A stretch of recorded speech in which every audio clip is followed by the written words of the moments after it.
Okay, everyone, it looks like most of us have been able to join us, so I'm going to go ahead and get started. Welcome, everyone. My name is Emily Swafford. I'm Director of Academic and Professional Affairs here at the AHA. We're based in Washington, D.C., which makes it afternoon where I am, but perhaps some other time of day where you are, and I'm so glad to see all of you joining us today. Welcome.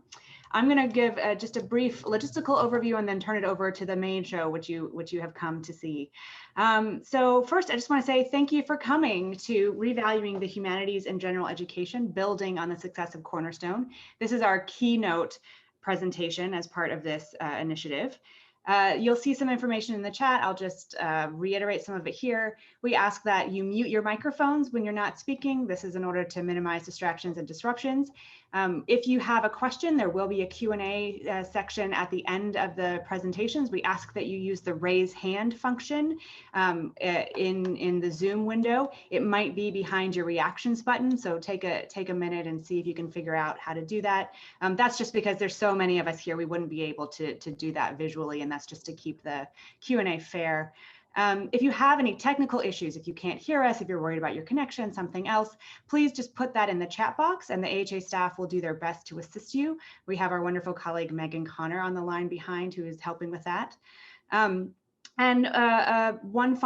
couple of final notes. We are recording the presentation part of this session. We will not record the Q&A, but we will be recording the presentations. Finally, by participating in this meeting, just a quick reminder that all panelists and participants have agreed to abide by the Code of Professional Conduct at officially sanctioned AHA activities, which the link for that will be dropped into the chat momentarily. But without any further ado, I would like to turn this over to Jim Grossman, the Executive Director of the AHA. Good afternoon, and I say that advisedly because it is morning for some of you. And I'm looking through the room here, or what supposedly is a room, and I see lots of people whom I know.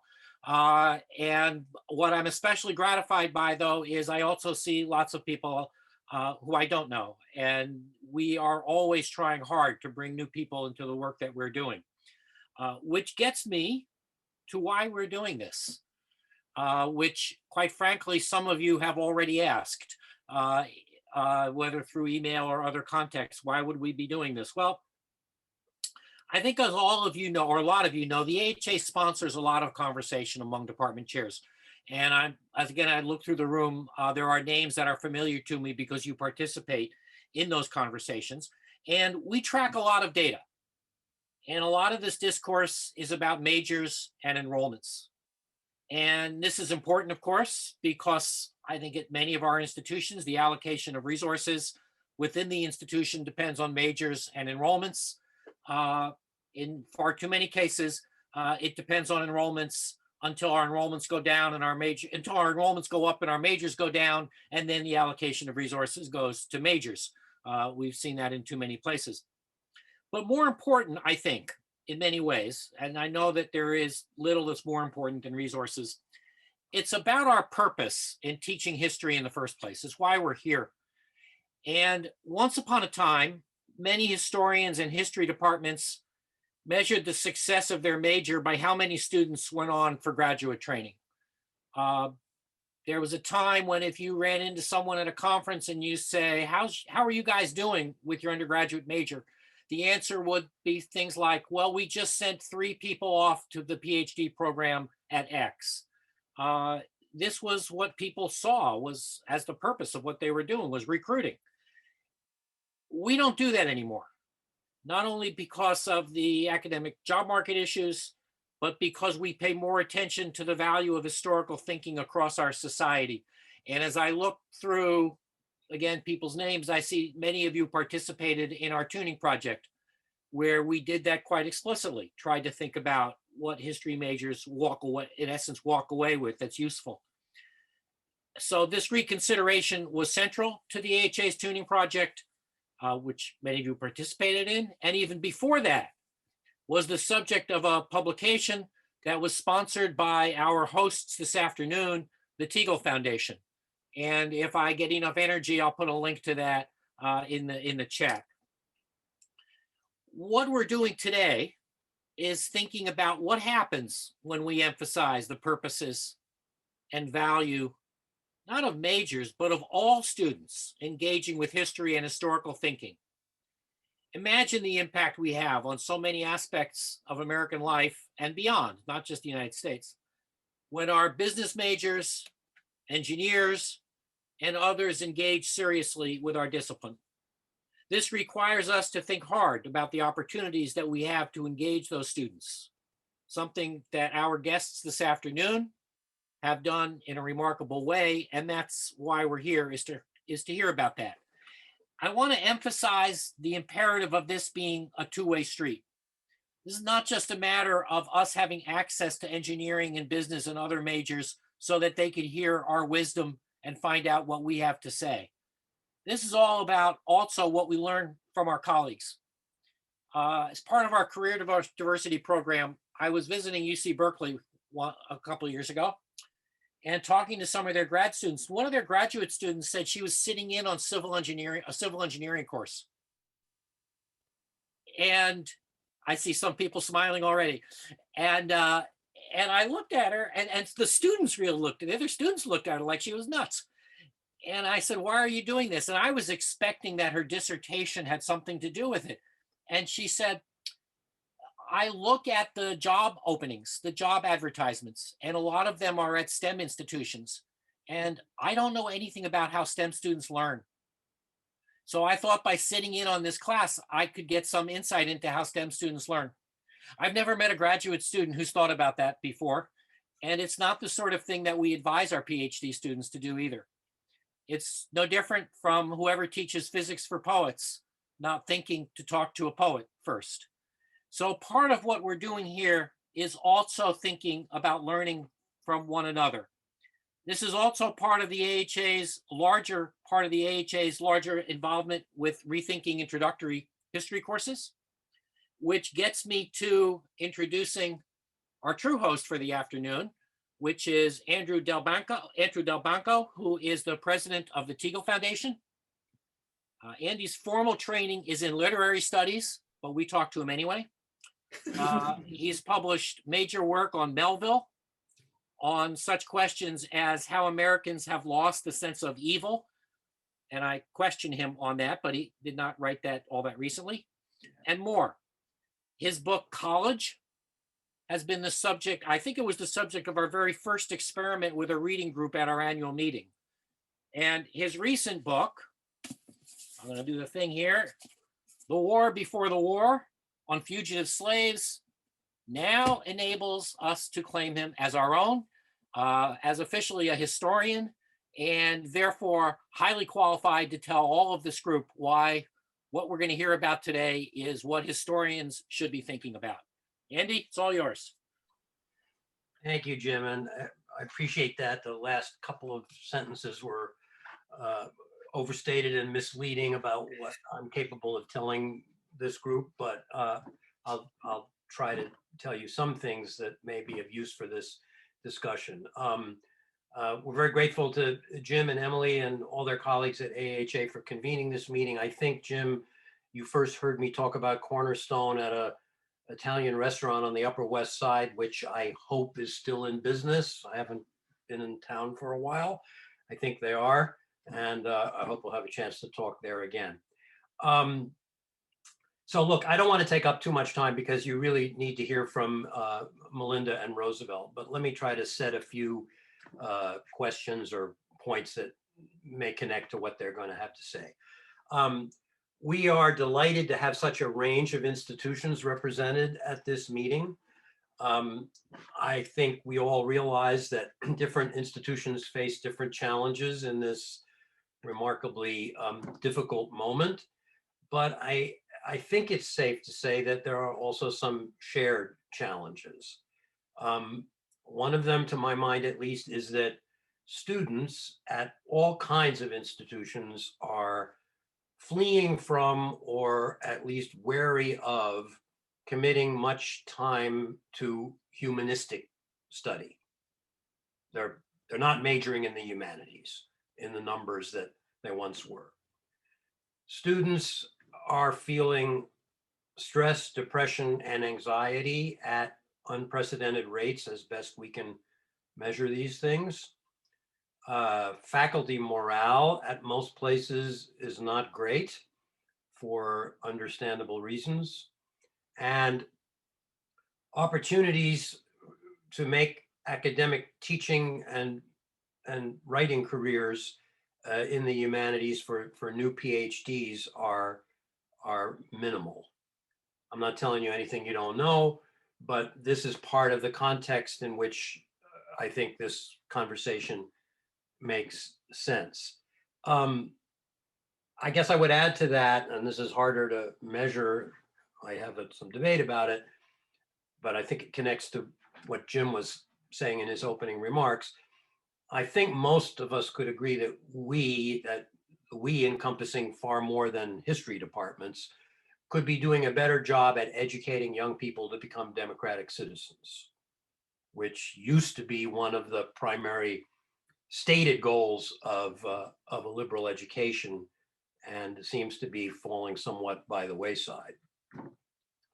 Now, we've known these facts for a while, and now speaking more particularly for myself, although again, I think connecting to what Jim was just suggesting, that space that we call general education, where there's more and more pressure for these things, the good things to happen, because there's less and less space for students to engage with humanistic questions outside of general education.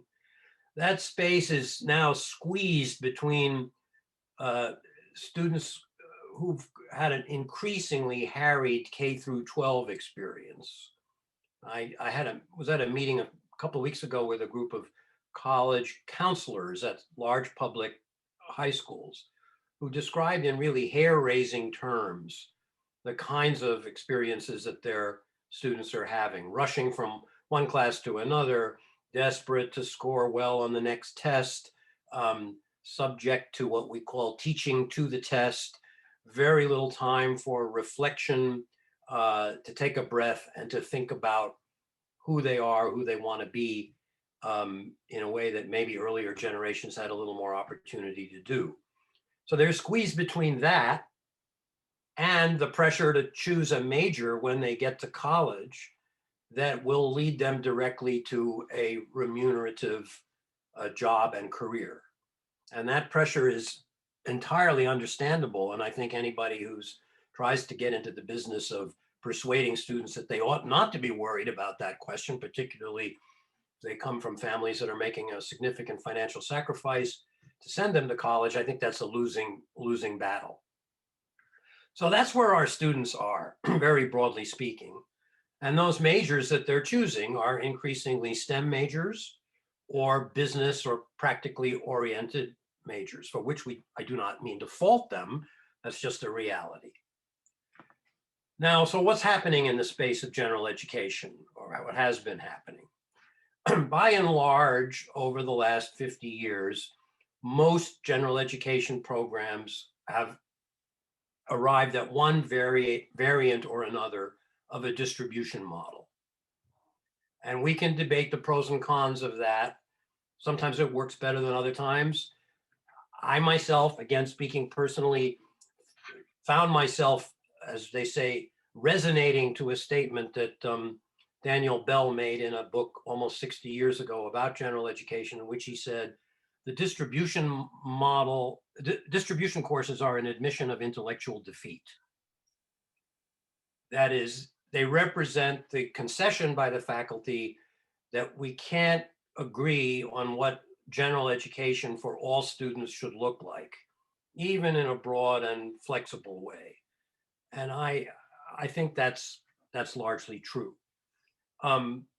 The distribution model may serve faculty reasonably well, at least so it seems in the short run, because you can kind of teach the course that you're accustomed to teaching, or you can tweak it a little bit and students can sign up for it and get credit for that part of the gen ed requirement. But it comes at a price, I think, of students making relatively random choices about what they're going to study, very little coherence across courses in general education, or even connectedness. And they tend to be relegated. I mean, most places have one form or another of a writing requirement, and the writing course tends to be taught by overworked, demoralized graduate students or adjuncts, which is not a great experience for them and often not a great experience for the undergraduate students as well.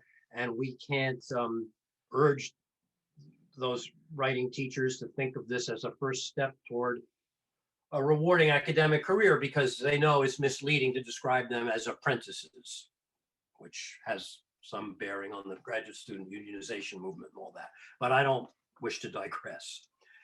So into this mess, and there are many other aspects of it, and there's some positive things going on that I haven't mentioned. Into this mess came Professor Zook a few years ago. I wish I could claim credit for establishing a connection with Professor Zook and the Teagle Foundation, but that credit goes to my colleague Lonnie Bordelai-Pazich, who was running a large part of the Teagle show before I arrived, and spotted Professor Zook and a proposal for something that she was calling the Cornerstone program at Purdue University. And we funded it, and she's going to speak to you much more authoritatively than I could, obviously, about the history of that program, where it started and where it has now arrived, and where she and we hope it will go. Like, just very briefly, Cornerstone is not a magic bullet that will solve all the problems I just mentioned, but it has already proven itself to be an effective therapy, if I could use the medical metaphor, that has mitigated many of these problems and has created some exciting opportunities at a big, complicated research university, which you're going to hear about in a few minutes. A university where, when the relatively new dean of liberal arts arrived, I believe this is right, Melinda, fewer than 10% of the students had taken a single course in literature, and even fewer had taken a single course in American history. He and colleagues looked at that and said, this is not okay, let's do something about it. So Cornerstone began with a 2-semester first-year sequence of courses capped at 30 students, taught by tenure or tenure-track faculty, which they called transformative texts, and Melinda will tell you about what that means. And they started out with what, 60 or 65 students in the first year of the pilot grant that you got from Teagle, and you're now up into the low thousands. And that's not because anybody is telling students that they have to take these courses. It's because they're telling each other, you want to take this course. And that is an amazing story. This is all on the field of dreams principle. Build it and they will come, and they're coming. Cornerstone, as I understand it, has also had very positive ripple effects throughout the institution in a number of different ways. The people at the campus theater are finding that students are showing up for performances that before they would not have had any interest in. The library is engaged with undergraduates in a new way. Donations are starting to come in from alumni from the technical schools, the engineering school, for example. And I believe there are early signs of modestly rising, but rising enrollments in majors like history that we're seeing plummeting enrollments before Cornerstone. And Melinda will have more to say about that. Okay. It would be unseemly for me to say more about Purdue. A quick word about Teagle and what we're trying to do with this. The Teagle Foundation has established a partnership with the National Endowment for the Humanities. We are interested in seeing proposals from an array of institutions for programs that build on this model, not necessarily replicate it in every detail, but build on it and are imbued with the same spirit of commitment to undergraduates and to the general education experience. We are making, our board hasn't met yet, so I have to be a little careful about my language here, but we hope and expect to make north of a dozen grants in the current season. And we're very excited about that. We saw a very robust response to our first request for proposals, and we expect to be making further requests for proposals in the coming seasons. My colleague Lonnie is here with us today and can answer questions later in more detail. And these institutions range from R1 universities to community colleges. And whenever I say that, it sounds hierarchical, like the R1s are the important ones and the community colleges less so. I do not mean it that way. If anything, I think it's the other way around. My point is that we're seeing an interest in this from a wide range of institutions. And I'm starting to think that we're seeing some indications that Cornerstone is leading to new hiring teaching opportunities for new PhDs in the humanities, including young historians. I know personally of one young historian who left his home institution and went to Purdue for a tenure track job, not in spite of Cornerstone, not in spite of the fact that he was going to be expected to teach first-year non-specialist students in Gen Ed, but because he would have the opportunity to do that teaching. And he is a very happy camper, and so I expect are his students. So I'll stop there, and I'll stick around, and we'll all be available for questions during the Q&A. So thank you for your time. I'm going to forego the formal introduction of Professor Zook, who is a distinguished historian of early modern Britain and a miracle worker, and she's now going to tell you what she's been doing at Purdue. Thank you very much. Thank you, Andy. I just want to remind everybody about my title for today's talk, which is How Historians Save the Humanities, the Cornerstone program at Purdue. And I remind you of that because it's a tad provocative, but it does carry a grain of truth nonetheless. I will not be using it in 2 weeks' time when I address the MLA. But for you, my brethren, it is fitting. Historians did have an outsized role in the creation of Purdue's Cornerstone program, and they continue to be key players in its success. So allow me to suggest that this was true, but we were also among those in the direst of needs. The crisis in the humanities that began after the recession of 2008 hit the discipline of history with a ferocity that could be tracked in the numbers. And yet the problem of declining majors is only part of the story. We in history face a relevance problem, competing as we must with all the sources of information that are at our students' fingertips. With few exceptions, we are no longer the keepers of secrets that are hidden away or difficult to access. But perhaps more daunting still is the fact that our students have also changed. We can no longer rely on them to be passive, note-taking learners. The days of the sage on the stage have dwindled, and in fact, that is basically dead. Our students require active learning and faculty mentorship. So today I'm going to suggest some of the ways in which implementing a Cornerstone-like program at your institution can re-energize your faculty, provide them with a new perspective on the value of their discipline and interdisciplinarity, and bring more students into your majors and minors. Now, I won't lie to you. This is not something that you cannot do, that you can't do, this is not something you can do without your colleagues in English, philosophy, political science, and the languages. At Purdue, all departments in the liberal arts, from anthropology to the visual arts, have instructors in Cornerstone. You will also need the support of your administration. Our hope is that the NEH Teagle initiative will help you convince your institution that this is a worthwhile endeavor. So let us review the sad story of how we got here. Although the decline of history majors was already apparent at Purdue by 2010, the media didn't start sounding the alarm until 2018.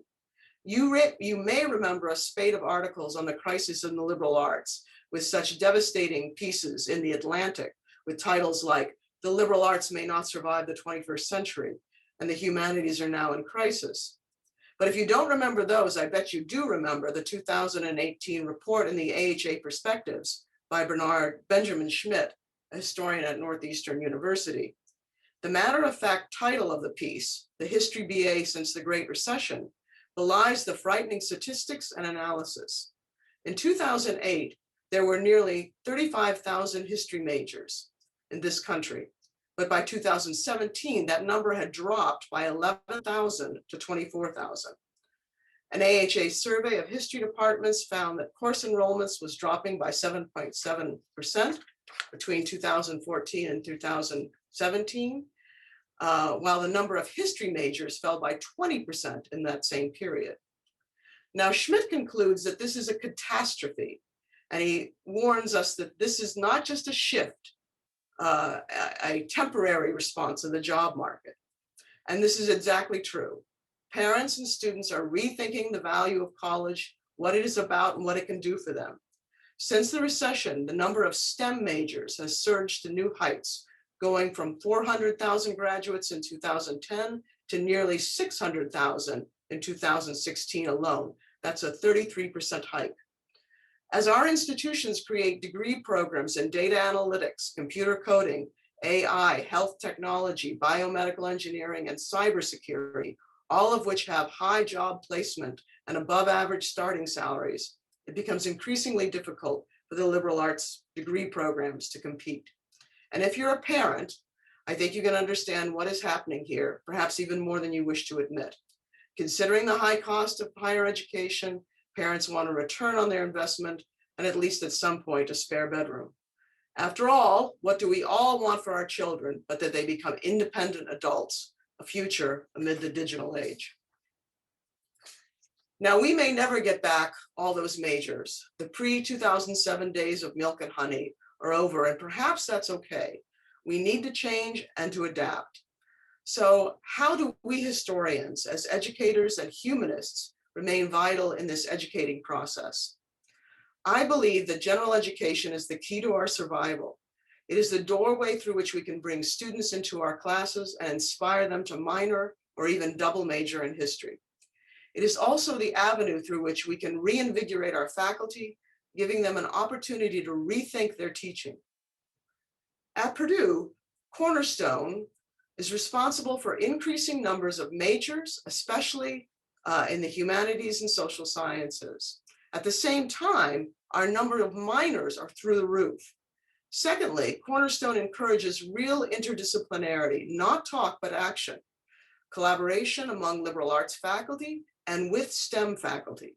And this is a very salient and powerful thing, and it will change the way you teach and reach our young people. If Purdue's College of Liberal Arts has become a force for change, it was out of necessity. We were dying. Between 2011 and 2015, our College of Liberal Arts declined by 2,000 majors, half its pre-2011 number. Small departments were devastated.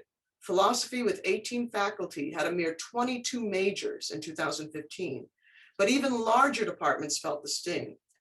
The Department of History with 30 faculty normally boasted around 200 majors, but dropped to 80 in 2016. Every registration, we held our breath, hoping our classes weren't canceled and that we were still needed. And it doesn't matter if you have tenure, you still want to feel like you have something to contribute.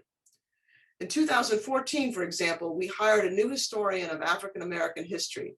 And that fall, when her position began, not one, but both of her classes were canceled. What a welcome that must have been.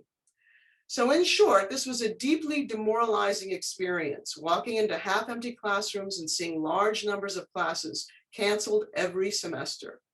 And at the very same time that this was happening, the undergraduate population at Purdue was surging, breaking all records.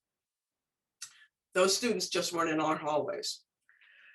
But let's think of this in big picture terms. Beyond simply not being able to justify new faculty lines or other resources, more disturbing than our losses as a college was the loss of a truly holistic education for Purdue students across the campus. In 2016, for example, among all Purdue students, only 10% graduated with a class in literature, having taken a class in literature. A mere 7% had attended a class in American history. Hard to imagine that we were cultivating well-rounded graduates under such circumstances. So the question became simply this: how do we in the liberal arts reach all of those STEM students? How do we integrate liberal education into their degree programs, providing all undergraduates across the campus with a comprehensive education that advances communication skills, broadens perspectives, and imbues students with the inspiration and sheer joy that comes from the wonders of history, philosophy, literature, the social sciences, and to art, theater, and music. In 2016, with the new dean, David Reingold, at the helm, our college created an integrated liberal arts program, which became known as Cornerstone. The goals of the program were twofold. First, to offer a new first-year sequence that fulfills undergraduate gen ed requirements. And secondly, to offer a liberal arts certificate recorded on students' transcripts that students could gain by simply completing 3 more advanced liberal arts courses in the Cornerstone themes. And those all fulfilled gen ed requirements. The program was designed by faculty in 2016-17, myself along with colleagues, 1 each from classics, languages, philosophy, political science, English, and besides myself, 2 more from history. We asked these men and women, not necessarily young, to join this endeavor because we knew that they were innovative teachers and that they were open to change. That year, we developed an alternative gen ed sequence for first-year students that would act as a gateway. This chronological sequence, Transformative Texts 1 and 2, is centered on reading and discussing foundational texts from the world over, from Gilgamesh and Plato to John Locke and the Federalist Papers to Langston Hughes and Toni Morrison. It also fulfills students' requirements in written and oral communication, which all Purdue students have to take. In short, what we created was an alternative to the obligatory skills-centered English composition and introductory speech courses, primarily taught at Purdue by graduate students. In designing transformative texts, we deliberately set out to create a course that all our liberal arts faculty would want to teach. This would be a course that would do more than reinforce skills. It would enrich the lives of our students and inspire them with a love of learning and all its related virtues: empathy, flexibility, perspective, inspiration. We also wanted these classes to emphasize mentorship, giving first-year students across the campus a mentorship experience with a full-time faculty member, someone who would guide them, foster their talents and interests, and continue to be a resource throughout their college career and beyond. And I cannot stress enough how much our young people, especially first-year students, need an adult in their lives, one who is on campus, one who understands the stress and difficulties of college life. And to this end, we have a series of workshops for our Cornerstone faculty that instruct them on the various resources on campus and how to handle students in crisis. And this training has come in handy more than once. Now, our first goal, creating a course that our liberal arts colleagues would want to teach, revolved around the question, what could they all teach? For the vast majority, the answer was simply core texts. Foundational texts are the one common denominator among all liberal arts faculty, and often the reason we joined the academy in the first place, to share our passion for ideas.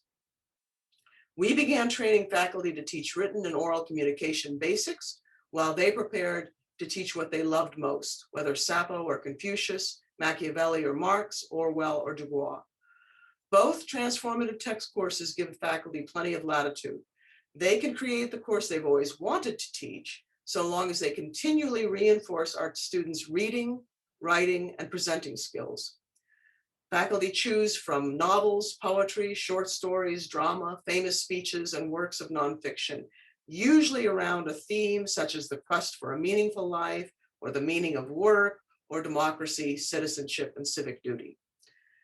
Making such a course a pleasure, exciting for both instructors and students, was not difficult. Transformative text is all active learning. Cornerstone faculty use both older methods of pedagogy and new ways, such as the Socratic method or recitation, as well as various transformational learning approaches. On a day-to-day basis, the class is about grappling with great questions that arise from the texts. We do a lot of close reading because critical reading is also a skill that many students lack. And we integrate activities such as small group work, debates, poetry readings, TED-style talks, Shark Tank pitches, and pre-pandemic evening film fests with pizza. Now, prior to the pandemic, Cornerstone faculty took their students to theatrical performances, concerts, galleries, and museums. West Lafayette is in between Chicago and Indianapolis, so there's plenty of opportunity to experience the arts. In fact, our brave musicologist took her class to an opera. Faculty also invited in guest speakers. This year, since physically taking our students anywhere was impossible, faculty Zoomed in guest speakers or used virtual tours of galleries or online live performances. We've also had a great deal of success with Cornerstone-wide contests. These are aimed at every single student at Transformative Text, which numbers in the thousands now. Last fall, for example, we asked for essays on the pandemic. This spring, we asked for artwork and poetry on the topic of the book. These contests give students, the vast majority of which are STEM students, greater opportunities to be creative and win prizes for doing so.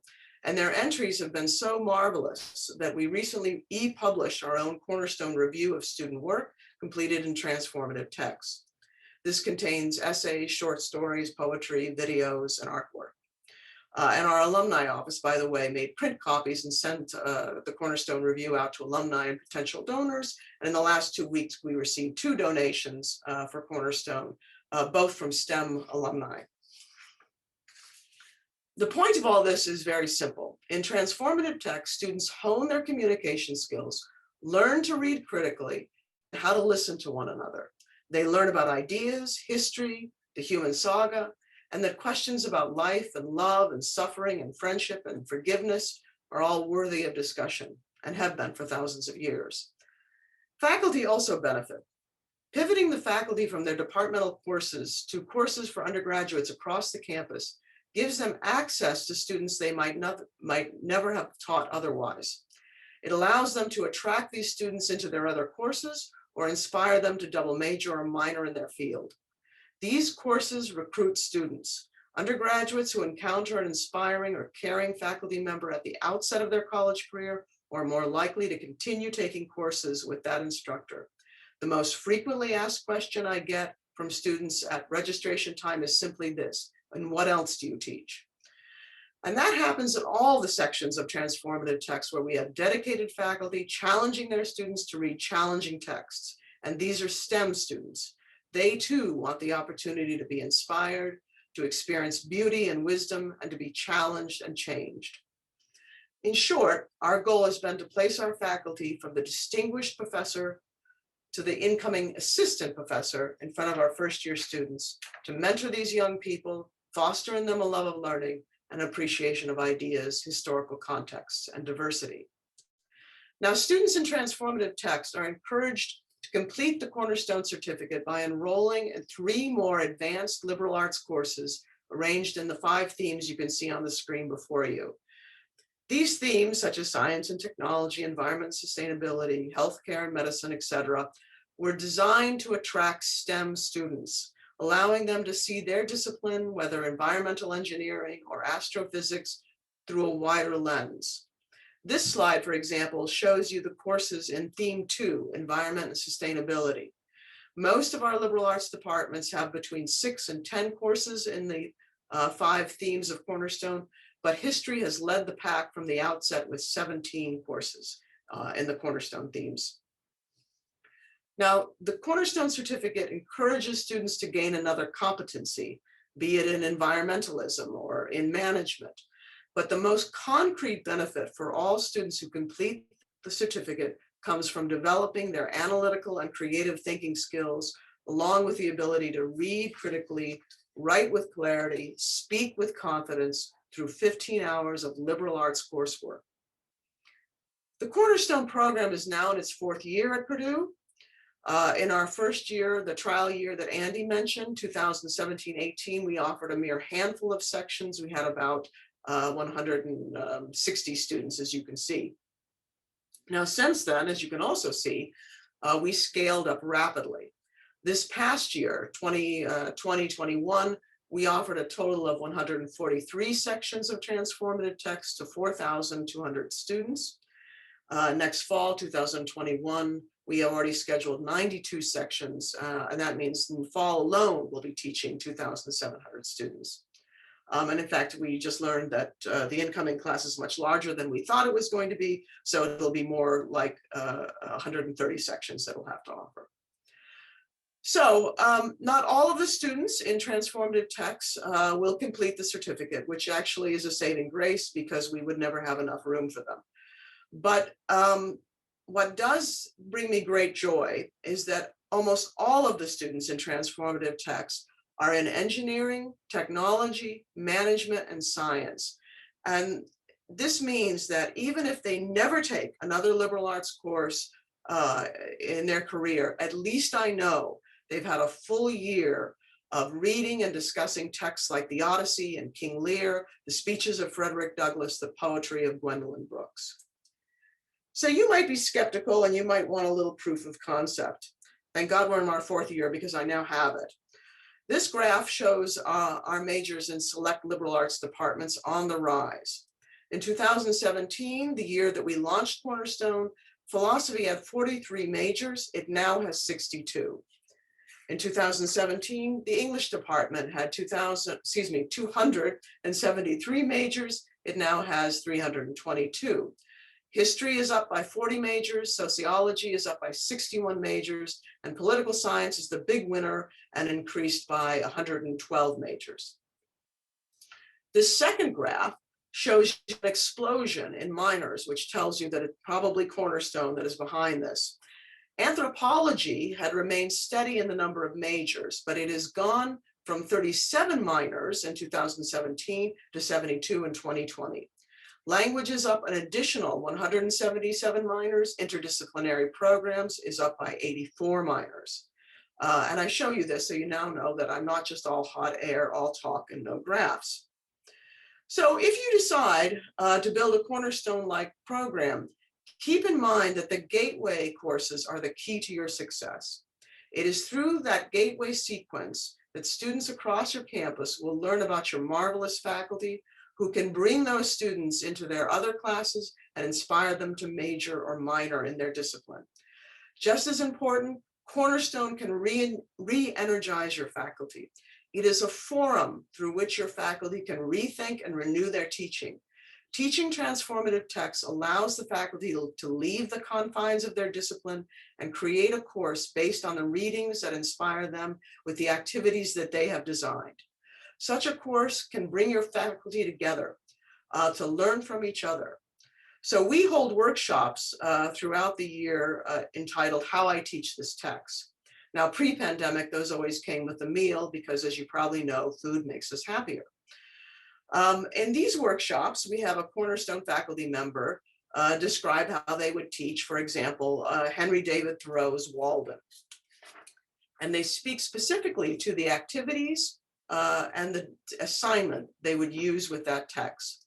The stress is always on active learning, engaging the text, appreciating the text, understanding both its context and legacy, and perhaps even imitating or updating the text. We steal and we plagiarize from one another in these workshops. I've learned so much from my faculty. You can see the same text that you have taught for years through the eyes of a philosopher or a sociologist. You can learn about texts that you've never taught and realize how wonderful they work with students, and even texts that you may have found intimidating. And allow me to suggest that the first time you teach a new text is often the best. You and your students are learners together. Now, we also hold wine and cheese receptions, brunches for the academic advisors across the campus, so they'll understand what Cornerstone is, dinners for VIPs, especially in the higher administration and the STEM units. Now, speaking of the rest of the campus, and particularly STEM, allow me to change directions for a moment and discuss outreach. In the earliest stages of this program, I was particularly interested in reaching the STEM colleges and asking their faculty and advisors while I was still designing it, and I really didn't know exactly how it was going to turn out. I would go to them and I would ask them, what can the liberal arts do to better educate your students? And these discussions were great and extremely constructive.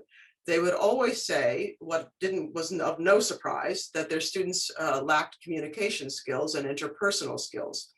But they also suggested that they wanted their students to take their gen ed requirements through a kind of meaningful trajectory.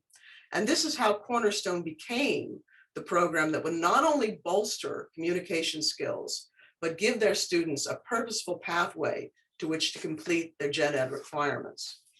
Now, I still collaborate with my STEM colleagues, but I increasingly collaborate with our performing arts, our cultural centers, our galleries and libraries.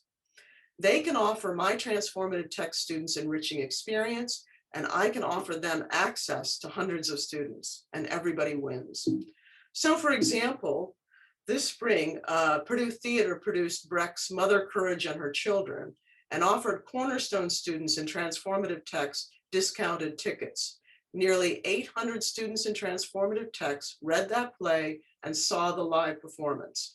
Our theater department was so thrilled that they're producing 12th Night for Cornerstone next year. So we also have several ongoing projects with the Central Library and their faculty, including furnishing a Cornerstone reading room in the library, a well-lit book-lined space for our students and for the faculty to hold book talks and evening receptions. This is another case where everybody wins.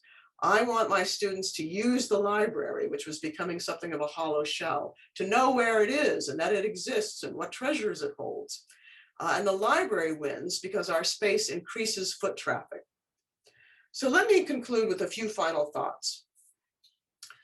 We all need to work to save the liberal arts, and in doing so, create an open and inclusive society, both equitable and innovative. After all, higher education should provide some sense of future economic security. It should cultivate in our young people, from the computer scientists to the biochemists, those core skills that are the hallmarks of a liberal education and are instrumental to their success. The ability to communicate, to think creatively, to analyze information, adapt to change and multicultural settings, and to tolerate ambiguity. These core skills are in even higher demand by industry today, and they remain some of the few human skills that machines cannot replicate. But to do so, we must also attend to the new realities of our times. Our students are suffering. More screen time and greater isolation was just about the absolute last thing they needed. And two, our students learn differently. They're often ill-prepared to think, read, and write critically and creatively. We need to help them, but we can only do so if we can reach them human to human. At Purdue, students not only talk about Cornerstone, or let me put it this way, transformative text, as their fun class, as a break from the stress of their days, a comfort zone, a homeroom. And they realize too that it's challenging, that you continually read, think, speak, and write, but they get its importance. They understand that these courses are about their professional development. And they also understand that these courses are about them as individual souls, as whole human beings, searching, suffering, longing, loving, trying to navigate this desperately confusing world. Last spring, pre-pandemic, a colleague of mine in sociology asked me to visit her transformative text class and meet her students. When it was over, one of them, a computer science major, came up to me and said, "The reason I love this class is because I'm a human, not just a technician, and this class brings out my humanity." Thank you for listening. Hello, everyone. Welcome back from our short break. I'm delighted to kick off the second part of our keynote session, and where we will hear from Roosevelt Montás. He's a senior lecturer in American Studies and English at Columbia University, and he will be talking to us about educating for freedom through transformative texts. Thank you so much. Take it away. Thank you. Very happy to be here. Thanks everyone for coming. And thank you especially, Emily, for kind of shepherding me all the way here. And thanks, Jim, for your warm welcome. And it's always a pleasure and an honor to share a stage with Andy Delbanco and Melinda Zook. So today I want to talk about this theme of freedom, of educating for freedom through transformative text. And I probably won't say anything that is new to anyone here, but I hope to kind of put into the conversation a certain way of looking at liberal education, a certain way of looking at what programs like Cornerstone are up to, that I hope will inform the conversations that you have as you think and talk about what version or how to adapt a program that takes some of the lessons and insights of Cornerstone into your own institutions. I'm struck by the numbers that Melinda presented, in particular the rise in majors and the kind of revival of interest in liberal arts that has been sparked by Cornerstone. And it reminded me, or illustrates the fact that the neglect of general education is a major factor in the decline in enrollments in liberal arts disciplines. General education is a kind of aquifer, the kind of groundwater from which we get our vitality, from which we get the students, but also a lot of the intellectual energy that frames the discipline for people who are not already in the discipline. So what I'm going to talk about concerns general education largely, and general education is you might think about as the curricular lane in which we address what continues to be a central aspect of college education, not only job skills, but a broader sense for students of themselves and of the world that they live in. That is the ultimate mission of general education. It is the ultimate mission of programs like Cornerstone. And I think part of what's happened in the university is that we have lost focus. We have lost an institutional arrangement whereby general education can be given the attention, the thought, the resources that are really required both to educate our students in a general way, but also to sustain the disciplinary endeavors that you might think of as sitting atop the general education. General education, probably some of you are familiar with this volume, General Education in a Free Society. It's a report by a Harvard committee published in 1945. And even though it is really from a different world, it continues to be probably the most detailed reflection, description, exploration of what general education in a free society means. And that, I bring this up because if we are going to think about general education as opposed to simply introduction to our discipline,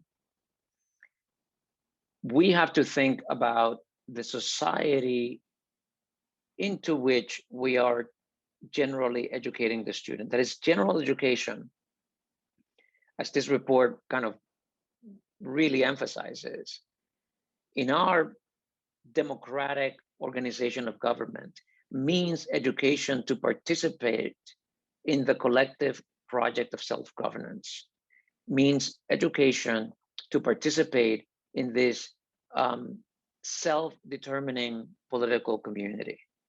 And that's why a synonym for general education in our context is liberal education. One description of general education that comes from that book, and actually let me say another word about publication of this book in 1945.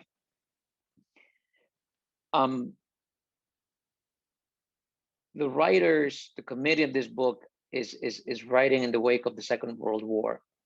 and is looking at a unprecedented opening of higher education, primarily due to the GI Bill, an extraordinary, unprecedented opening of higher education to middle and working class individuals who up until then were essentially alien to higher education. Higher education continues to be too much this way, but it used to be a lot more this way.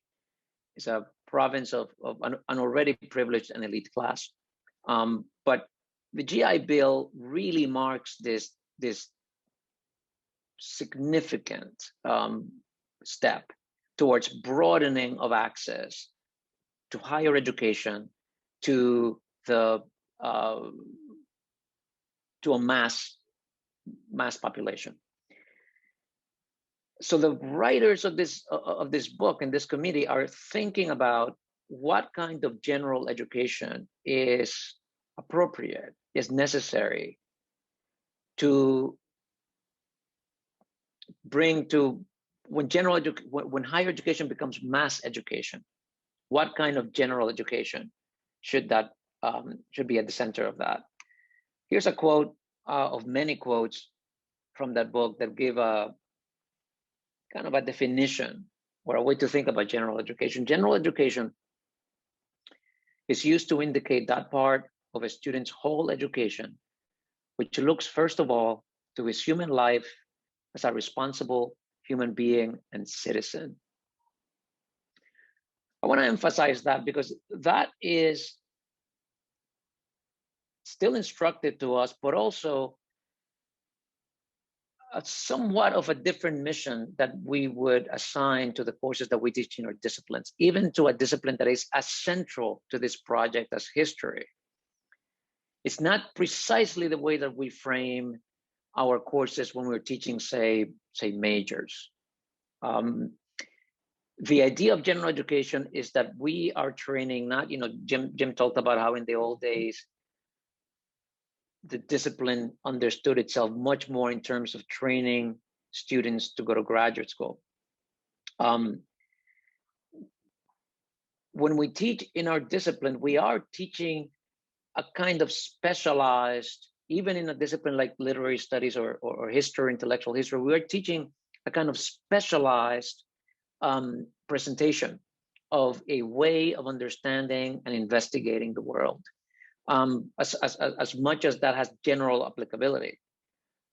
When we teach in a general education course, even when we are teaching the same material, sometimes the same text, the same questions, the same debates, we do so with quite a different eye, because we're no longer introducing individuals to a discipline, to a specialized body of knowledge, but we are equipping individuals to enter and participate in a broader society as a fully realized citizen, in our case, of a self-governing society. So the lens, the focal lens, is quite distinct in general education courses.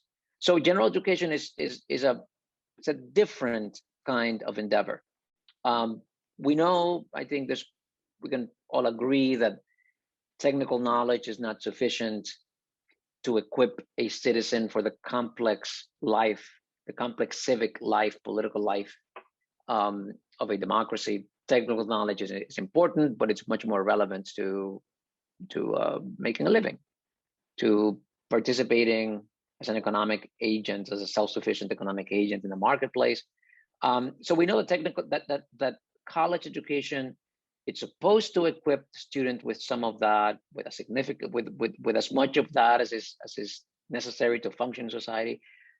But I think we understand that that's not all that college education does. There is another dimension of cultivation, education, that comes along with a college education that technical knowledge does not address. And I want to emphasize that not only is technical knowledge not enough, but disciplinary knowledge is not enough. That is, general education or liberal education must mean more than asking students to take courses in various disciplines outside their major. When we do general education, we don't think about our discipline or about what we know as specialists, as experts in this or that area. We think about the student. We think about the project of becoming a fully realized human being, that is a free human being. That's why it's liberal education. It's education for freedom.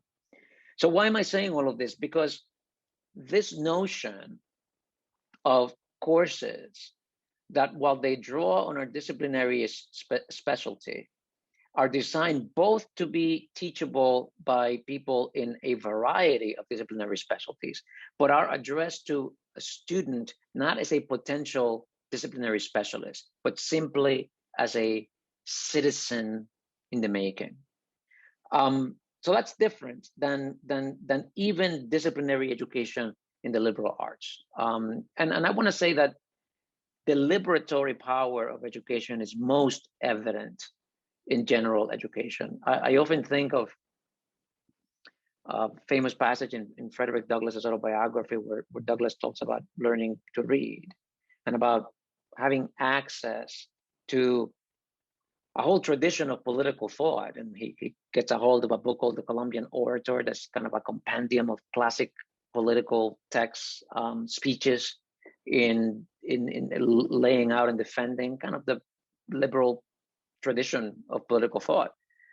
And Douglass says that acquiring literacy and understanding the role of literacy in the power of the white man to enslave the black man was for him, he calls it learning the pathway from slavery to freedom. He says that he saw, like in a flash, that learning would forever unfit him to be a slave. And I like to keep that in mind because there is something about the kind of education that we offer in general education and liberal education that is meant to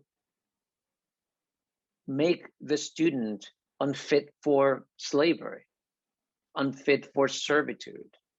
Now, of course, we don't have legal slavery in our society, but we do have other forms of servitude, of subservience, of coercion, of dehumanizing and degrading forms of compulsion. And somehow liberal education is aimed at triggering a process of inner transformation that makes a student unfit for that kind of life. So I really like to keep that in mind. And that, so today we contrast liberal education with technical education, vocational education, professional education. I find it useful to go back to the origins of liberal education when thinking about, about cornerstones, when thinking about how do we revitalize liberal education in our contemporary university. I find it useful to remember what liberal education was initially conceived of. So here's a quote from Aristotle, who's probably the most important thinker in a lot of fields, but certainly among the ancients on liberal education. I see my spacing got messed up here, so let me say I'll read it out to you and probably make it out. This is from the Politics. It is evident then that there is a certain kind of education that children must be given, not because it is useful or necessary, but because it is noble and suitable for a free person. Let me remind you that liberal education and the context in which Aristotle is writing here, liberal education is formulated, theorized in the ancient democracy of Athens. A democracy that, as all of you well know, that it's a slave democracy, and you're all historians. I don't need to tell you about the historical association between democracies and slavery. Again, even our contemporary democracies seem to depend on a class of economically subjugated individuals, and subject for another discussion. But in the slave democracy of Athens, liberal education is that education that is appropriate for a free individual. Now, a free individual in the slave democracy of Athens is a citizen. Athens is a direct democracy, right? So the citizens vote directly on the adoption of laws, they sit in juries, they debate military strategy, they hold political office, all of the citizens. So liberal education tries to answer the question of what sort of general formation does an individual who is going to occupy these civic roles in a self-governing society, what do they need to be taught? What do they need to know? What do they need to learn?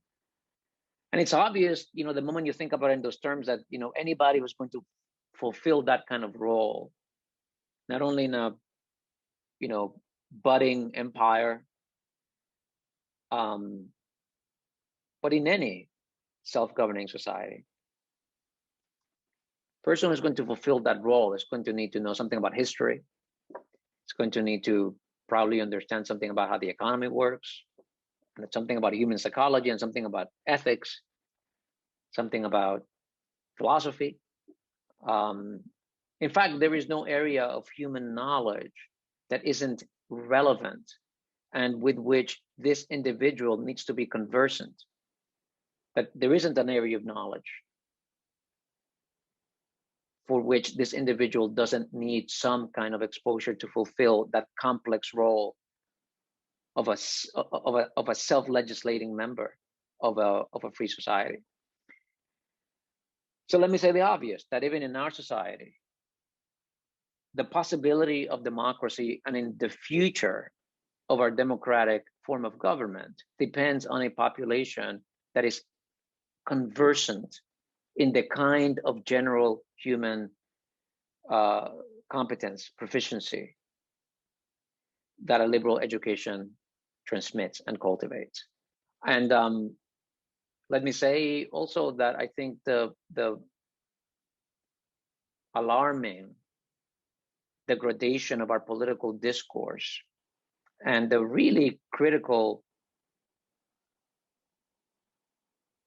breakdown in our politics today, and in the population's discursive capacity to debate and participate and metabolize information, is a collective failure of liberal education. That is,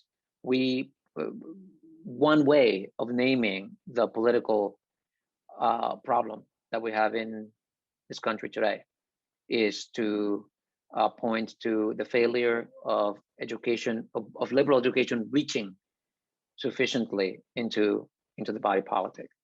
But let me not get sidetracked with that.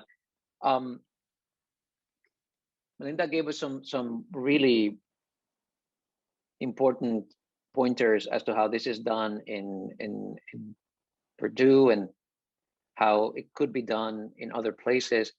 I want to kind of highlight 4 characteristics of the types of courses that Cornerstone under this idea of general education courses, 4 characteristics that these courses have.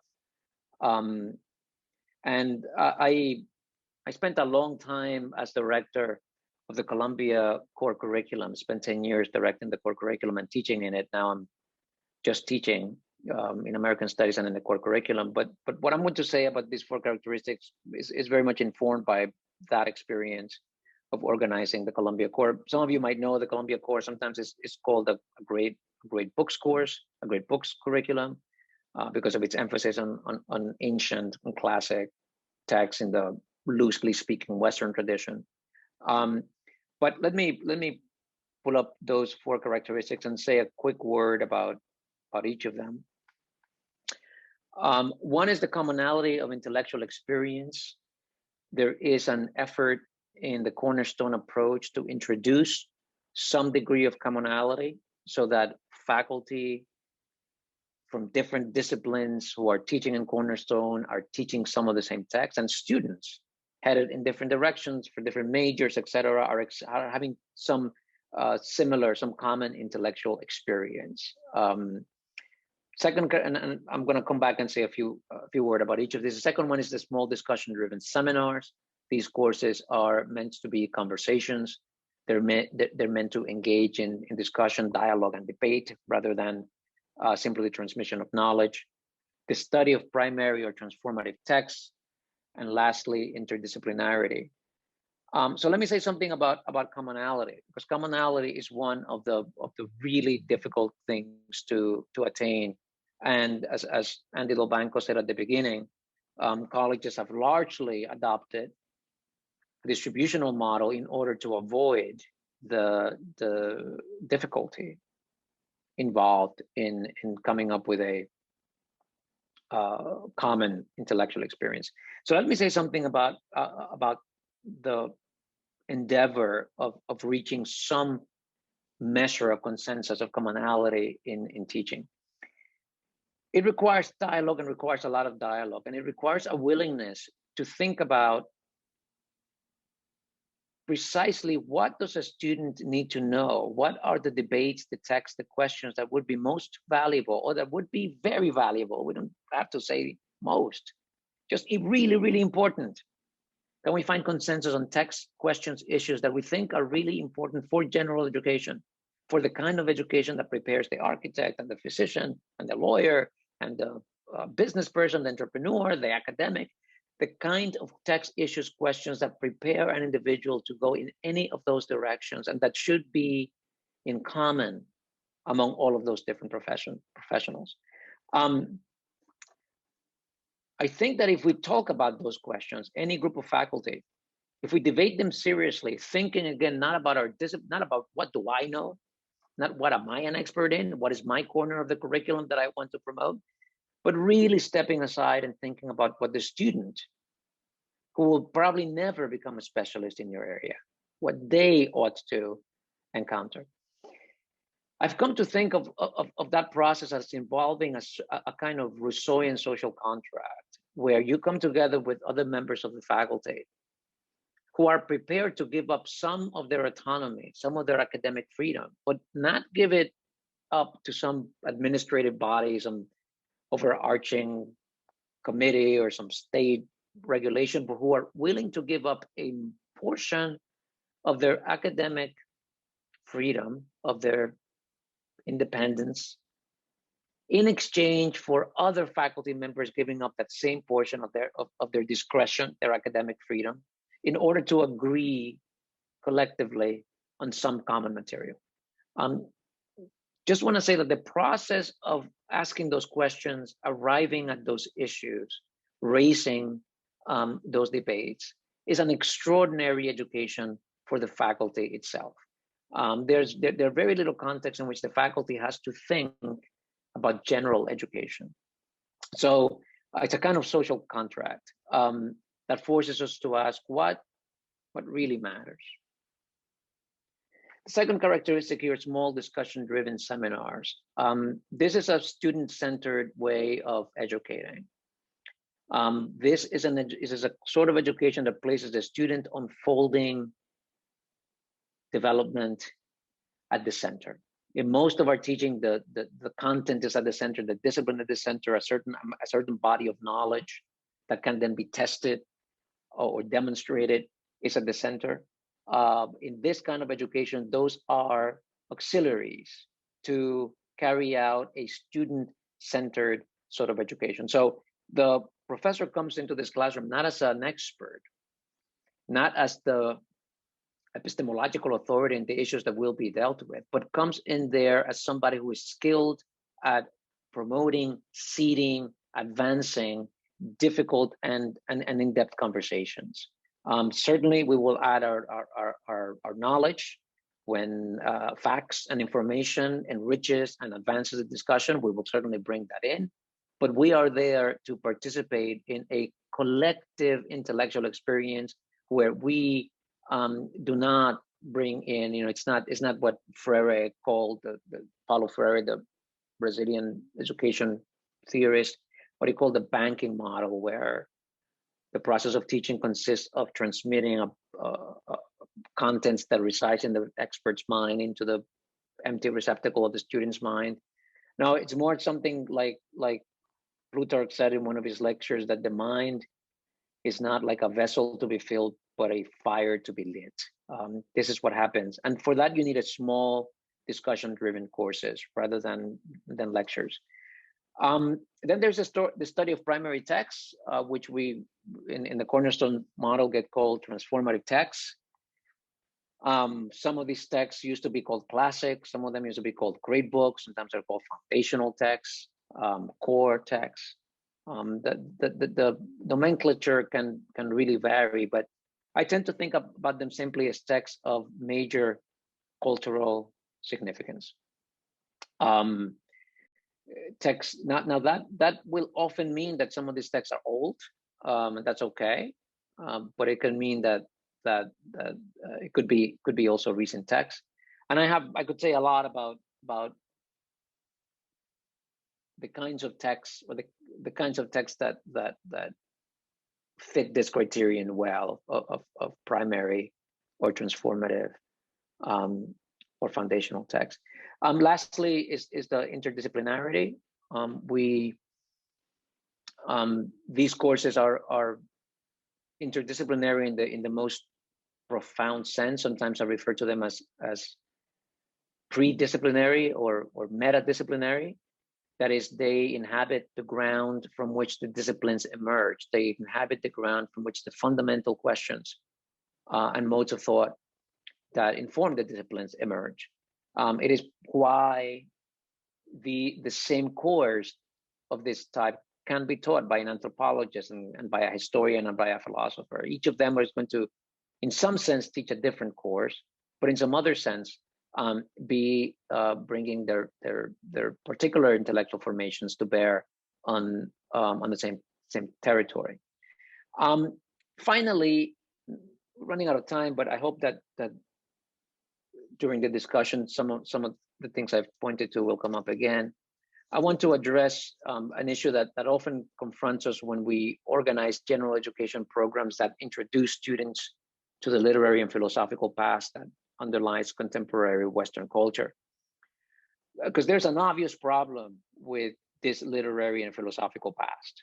And that problem is that as it has come down to us in the form of texts, it is dominated by dead white men. So any overview of important works in the Western tradition will exclude groups that represent many of its students, including women. It will largely exclude the voices of women. So this is a basic problem, and I think we have to contend with that if we are going to give our students a sense of the evolution and development of the institutions and the norms and the categories that organize their contemporary lives. One way to deal with the problem, by the way, and this is the dominant approach, is to dodge it. You know, that approach says, let's not make any attempt to give the general student body an account of what text, debates, questions deserve special attention. Let's let faculty members offer courses that meet a set of content-free learning outcomes or learning goals, and then let the students take courses with whatever content seems best to them. But I think a more intellectually honest, the more difficult approach is to bring a critical eye to the tradition without either venerating it as the fount of wisdom and goodness or dismissing it as a mere expression of Eurocentrism, oppression, and exploitation. The world today, with its moral failings and its moral achievements, has a history. And we do our students a disservice if we don't present them with an honest and critical understanding of that history. In my experience, the most powerful approach to general education is precisely one that introduces students to this literary and philosophical past that underlines contemporary culture. And this is a type of education that is just as critical and just as transformative to students, regardless of their cultural, ethnic, or socioeconomic background. So one point I want to stress before I close is that liberal arts education based on the study of texts of major historical and cultural significance is critical to the project of inclusion and diversity to which we're committed. I often encounter the superficially appealing idea that in order to foster diversity and inclusion, our curricula needs to move away from the study of canonical texts.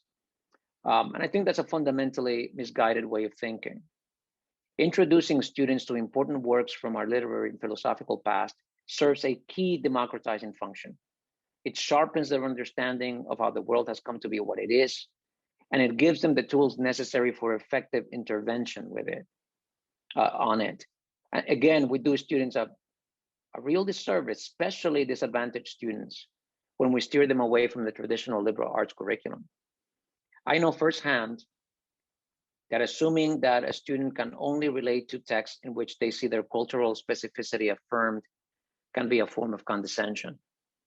It's true that it matters that students see themselves in the curriculum, but it's not true that the only way they can see themselves is through their ethnic and cultural identity. I've experienced this in my own life, and I'm sure many of you have. Some of the most intense moments of recognition in my own education have come from texts that do not reflect my cultural background. And I see this in my students every day. The reason why Dante speaks to me in a powerful way and Shakespeare speaks to me in a powerful way does not have to do with my cultural background. And the reason that Toni Morrison speaks to me in a powerful way does not have to do with my cultural background. So the notion that we must pre-select our curricula in order to reflect the diversity of our student body is simply transposing a criterion into curricular selection that doesn't quite apply. Now, this is not in any way to diminish the role of the kind of dramatic opening of the so-called canon that has happened, in the last 50 years. So whenever you get to, if you're doing a chronological approach, which many programs do, but whenever you get to texts that reflect and come out of the contemporary world, by which I mean roughly the post-World War II world, you are necessarily going to have and need to have that diversity of ethnic and religious and socioeconomic and racial. That's going to be there, and thank God, because in some ways the whole tradition leads you there. But to only do that at the expense of kind of historical depth, I think it's a big mistake. And I'll be very happy to talk about that or anything else I've said further. Okay, I think I'll stop there. Thank you. Thank you all. Thank you so much, Roosevelt. Thank you. So now we're going to transition into our Q&A section.